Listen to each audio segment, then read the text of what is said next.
Hey everyone, this is Steve with Quick Cigar Reviews. This afternoon I'm going to be smoking the Ezra Jamais.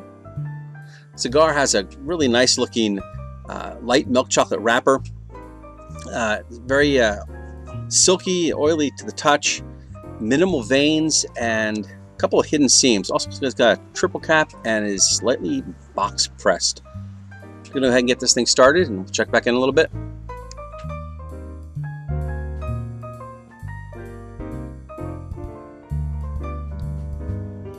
So off the initial draw, picking up definitely got a good strong pepper blast coming. It's pretty sharp.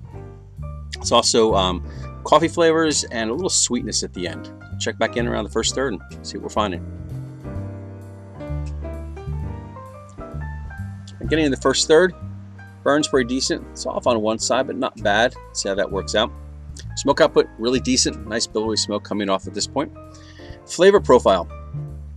Draws really nice also.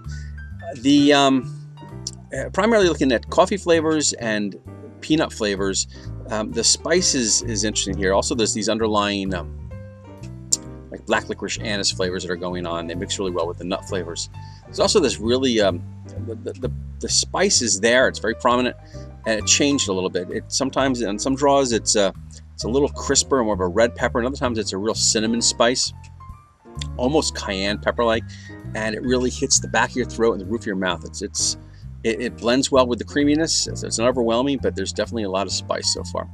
I'm going to continue smoking, see what else I find. I'm getting down to close to the halfway point. Burns worked itself out. It's pretty decent at this point. Smoke output still pretty nice as well. Flavors haven't changed a lot, but there's some interesting things going on with the flavors. One, the coffee is still there. The peanut nutty flavor that was there, it's become more of a like a roasted nut, almost a burnt roasted nut flavor. The anise, the black licorice anise flavor, still there, but it's faded out a little bit. And the pepper's really the star here. Not in that it's overpowering; it's really up front. There is a lot of spice going on, but it's the one that's changing the most. There's a black pepper spice you get, and it sits in the back of your throat, and there's this real sharp cinnamon spice, almost a cayenne pepper spice that catches the front of up on your tongue and further up in your mouth. So you've got two different spice flavors going on. It's almost like eating those peanuts that have that Cajun flavoring to them. So it's been interesting, a lot of fun stuff going on. I'm going to continue smoking. I'll check back in a little while. Getting down towards the end, I'm going to do one last check-in.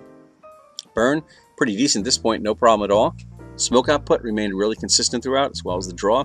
A couple of flavor changes. The coffee flavors have faded out a little bit. The nut flavors started coming back in, but they've also faded out now. Started getting replaced with a real woody flavor. That black licorice anise flavor, that also has started to fade. It's still way in the background, but it's hard to pick up. The spices have also changed a little bit. Earlier on, I had that black pepper on the back of the throat, had that sharp, crisp cinnamon cayenne pepper up front on the tongue. That sharper pepper has faded off. Now it's a solid black pepper flavor I'm picking up. That said, this has been a review of the Ezra Jamais. I'm Steve with Quick Cigar Reviews. Thanks for watching. Please remember to hit that subscribe button or like if you care to. And we'll see you next time. Thanks for joining.